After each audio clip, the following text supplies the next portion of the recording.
bismillaahi raxmaani raxiim kulanti wacan oo wanaagsan daawadayaal iyo dhegaystayaal kusoo dhowaada barnaamijkii socdaalka madaxweynaha.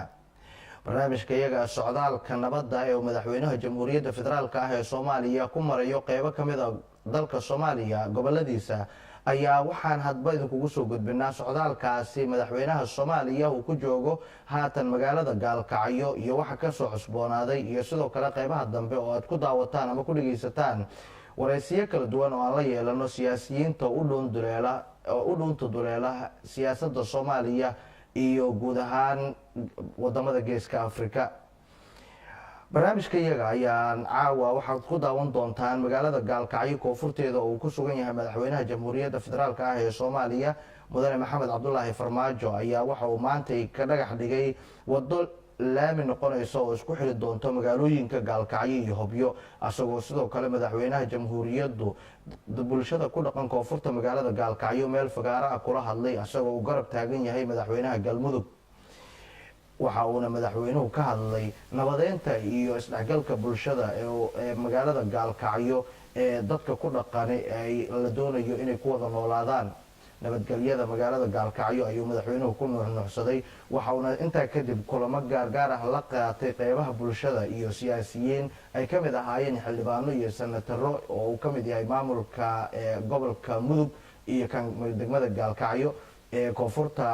magaalada gaalkacyo. waxaana warbixin arintaasi la xiriirta magaalada gaalkacyo inooga soo diray wariyaha iyaga cali baashi cabdulaahi balinala daawada.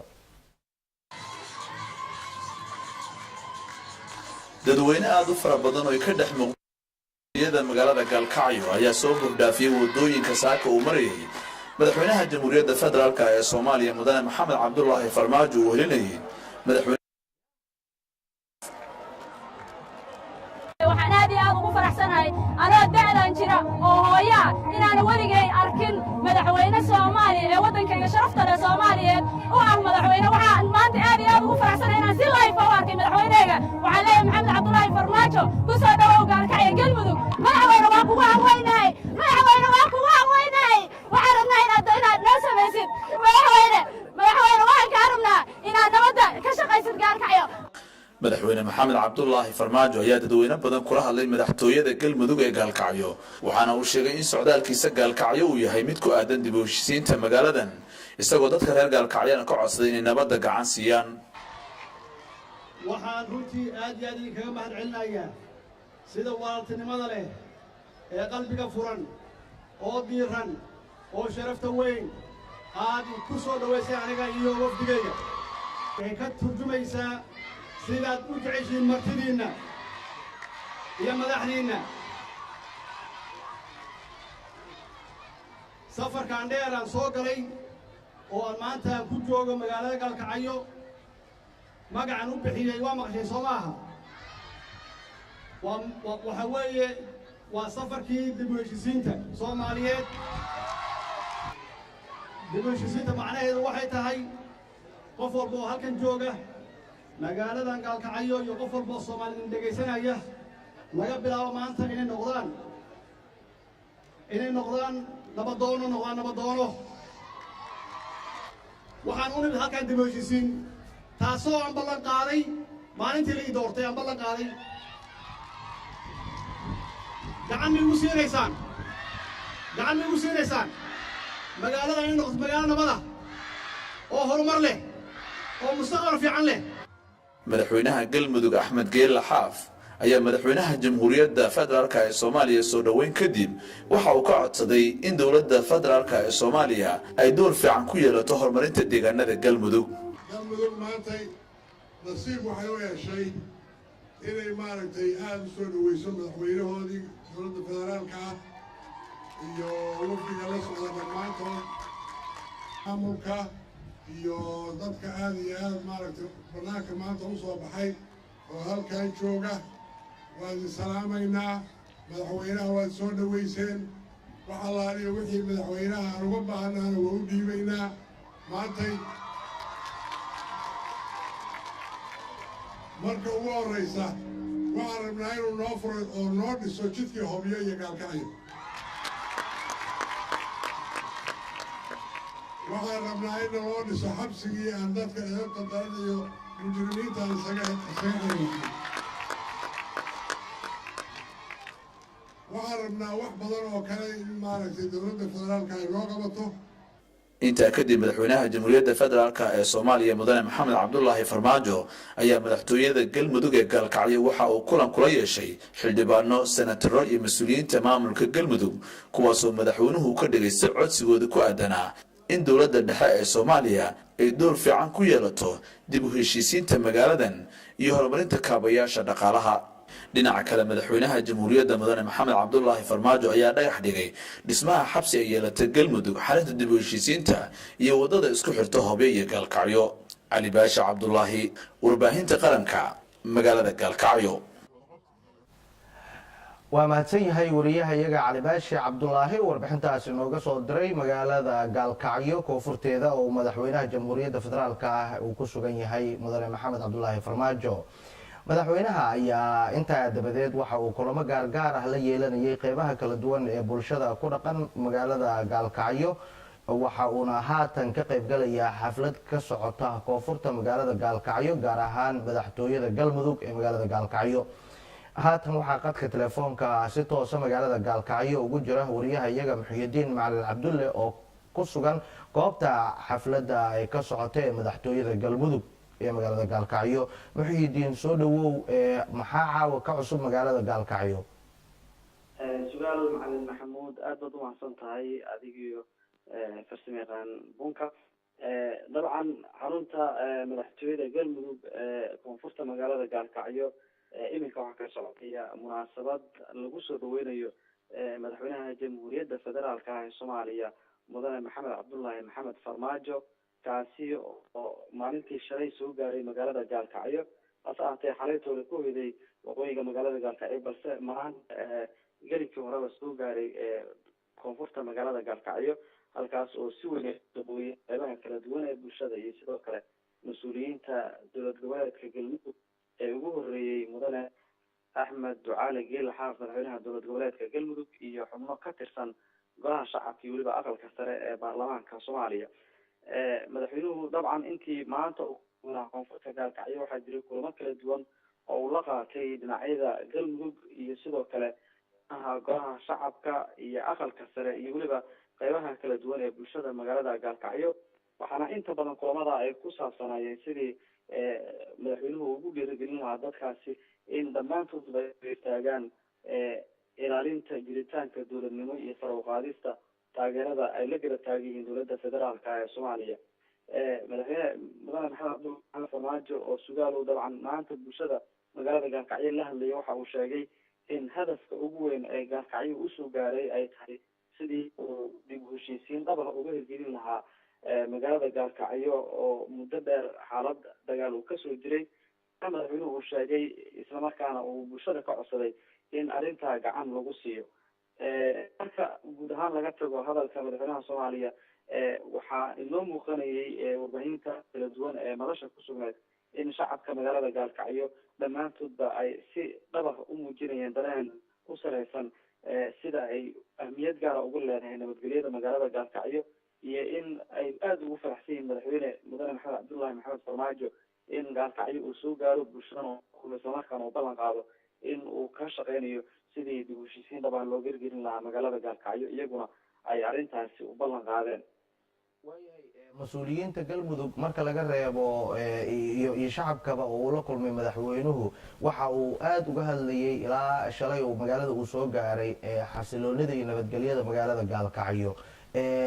maxaa ilaa hadda wada hadalla ah oo labada dhinac ee dirartu ay u dhaxaysay dhowr mar oo hore oo ku dhex dagaalamay magaalada labada shacab ee Galmudug iyo Puntland ee halkaasi wada degay ka soo jeeda maxaa kulamo gaargaar ah oo nabadgelyada magaalada Gaalkacyo iyo xasilooni sidii ammaankeeda loogu soo dabaali lahaa maxaa ilaa hadda uu fadhiga uu kala yeeshay madaxweynuhu arrin gaar ah waxaan ognahay inay ku sugan yihiin saraakiishii ugu sarreysay wasaaradda gaashaandhigga oo taliyihii iyo guddoomiyihii maxkamadda ciidamada qalabka sida iyo ay ku wada sugan yihiin maxaa ilaa hadda kasoo cusboonaaday? sugaalow madaxweynuhu markii shalaytoona uu soo gaaray Gaalkacyo dabcan waxaa si wada jira usoo dhaweeyey labada madaxweyne ee Galmudug iyo Puntland. madaxweynuhu xalay ilaa iyo xilliga joogo dhammaantood waxau kala hadlayay sidii ay iskaashi dhaba ugu muujin lahaayeen dib u heshiisiin laga hirgeliyo halkaasi horey sidaan ognahay labada madaxweyne waxa ay sheegeen in ay ka go-an tahay in dib u heshiisiin laga hirgeliyo islamarkaana magaaladu si dhib ah ay isugu furanto iyadoo aan si saxa ma u sheegin haddana waxaa muuqanayay in bulshada labada dhinac waqooyiga iyo koonfurta gaalkacyo ay si caadiya isku dhex marayeen islamarkaana madaxweynaha si wada jira ay usoo dhaweynayeen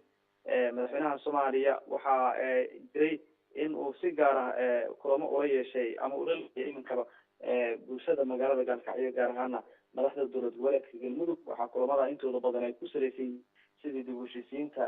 looga qayb qaadan lahaa magaalada gaalkacyo dhawaanahanba waxaa jiray ciidamo isku dhafa oo ka howlgelayay islamarkaana si guud u sugayay ammaanka magaalada iyadoo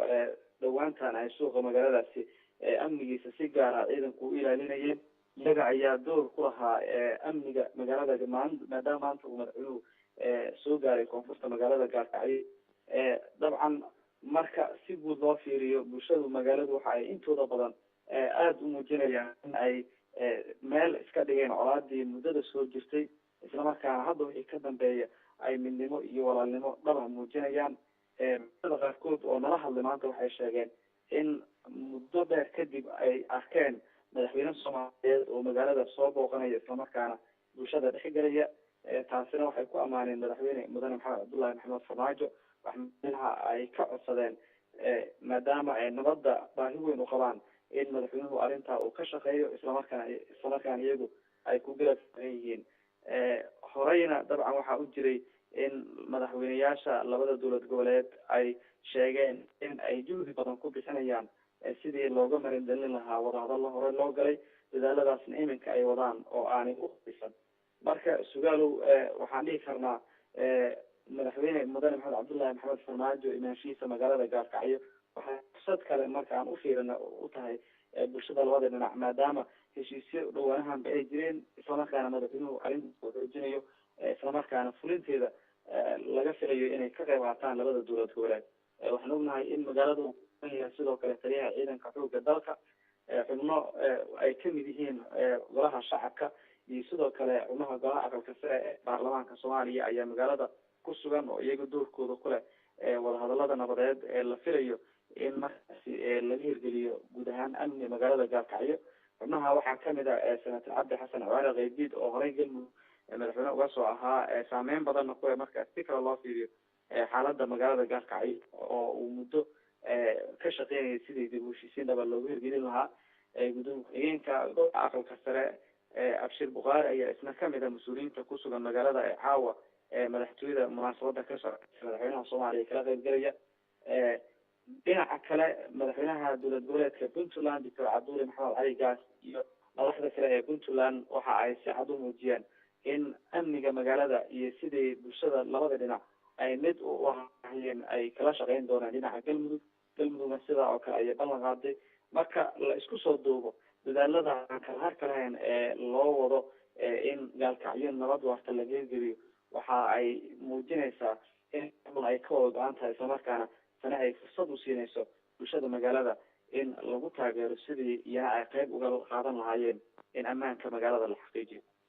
waayahay madaxweynuhu waxa uu durbabo ku dhaqaaqay horumarinta mashaariiciyada horumarineed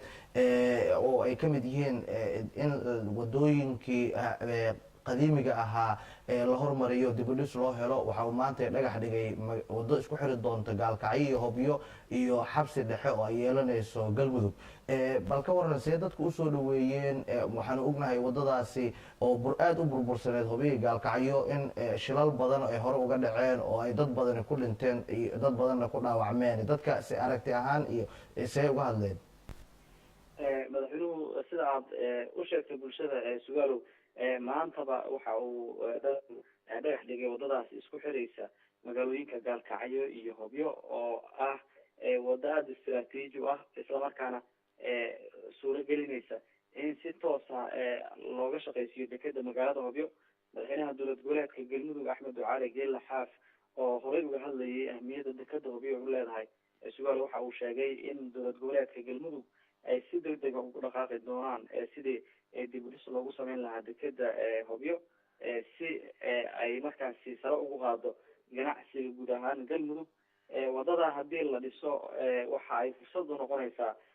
isku socodka ganacsiga ee guud ahaan deegaanada galmudug gaar ahaana magaalada gaalkacyo iyo magaalooyinka kale ee xiriirka dhowle ee degmada hobyo ee gobolka mudug madaxweynaha soomaaliya waxaa sidaas oo kale uu dhagax dhigay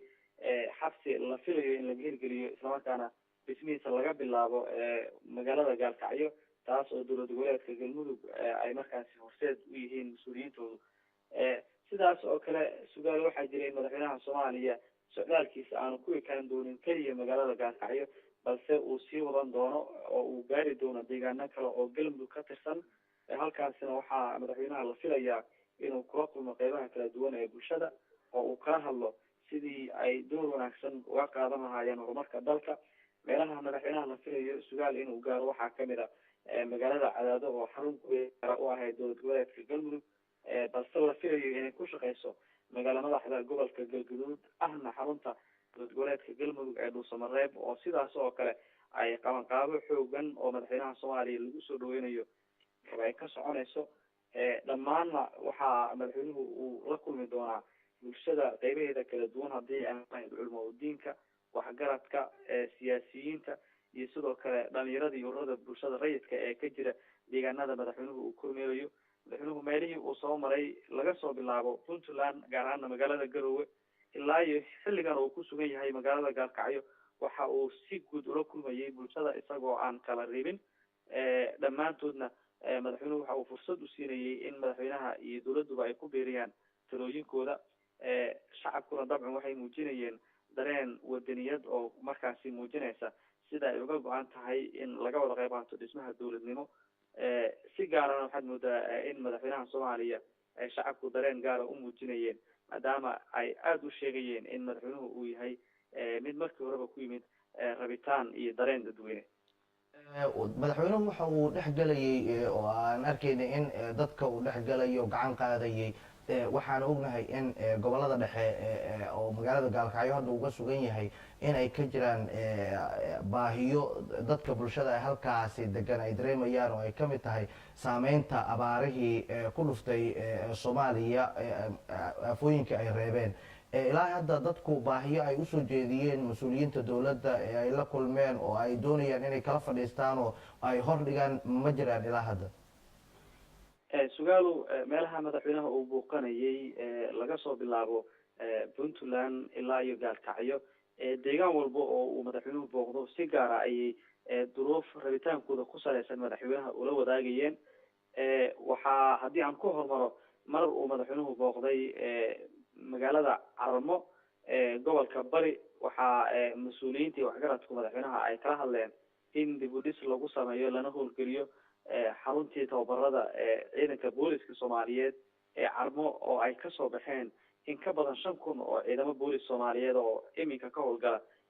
guud ahaan gobolada dalka gaar ahaana magaalooyinka muqdisho jowhar iyo baydhabo iyo sidoo kale kismaayo madaxweynuhu waa uu ka aqbalay waxaana uu sheegay in arrintaa uu kala kaashanayo xubnaha golaha shacabka iyo maamulka puntland halkaasi ka arrimiya sidaas oo kale madaxweynuhu waxa uu la kulmay shacabka boosaaso sidaas oo kale waxa iyana ay ka codsadeen maamulka gobolka bari mas-uuliyiinta u hadlay iyo bulshadaba in deegaano kale oo dib u dhis iyo weliba qalabeyn loo bahay in lagu sameeyo madaxweynaha iyo dowladiisuba ay door ku yeeshaan mashaariicda kala duwan ee meelaha laga fulinayo intaa kadib magaalada gaalkacyo markii madaxweynuhu uu soo gaaray shacabka gaalkacyo waxa ay dhammaantood muujinayeen rabitaankooda koowaadna uu ku saleysnaa in laga shaqeeyo dib u heshiisiinta oo ay sheegeen in fura iyo saldhig ay u tahay degenaansho iyo horumar ay sameyso magaalada gaalkacyo oo muddo kusoo colaad iyo weliba dagaalo kala duwan sidaasi oo kalena madaxweynaha waxaa la filayaa meelaha uu gaaro shacabka uu kula kulmo in iyana ay ka hadlaan rabitaankooda koowaad iyo waxa ay markaasi mudan in madaxweynuhu uu wax kala qabto waad mahadsan tahay daawadayaal iyo dhegeystayaalkaasi waxa uu ahaa wariyaha iyaga muxyidiin macalin cabdulle oo ku sugan magaalada gaalkacyo ee xarunta gobolka mudug halkaas oo uu wafdiga madaxweynaha soomaaliya uu hogaaminayo haatan ay ku sugan yihiin guud ahaana daawadayaal iyo dhegeystayaal barnaamijka iyagii socdaalka madaxweynaha caawo intaas ayaan kusoo afmeerayaa barnaamijka waxaa idinla socodsiinaya anigoo ah sugaal macalin maxamuud. waxaan u mahad celinayaa saaxiibadayga gacanta siiyey soo saarista barnaamijkan iyo sidoo kale farsamayaqaanada maxamed qadar maxamed xirsi, maxamed cabdixakiim bunka iyo maxamed cabdiqalaf oo asiguna idaacadda inoo farsameynaya. dhammaanteen isku duuban waxaan idinkaga tegaynaa nabaadiino iyo nooli kulantiyo amaana allahi wasalaamu calaykum waraxmatullaahi wabarakaatuh.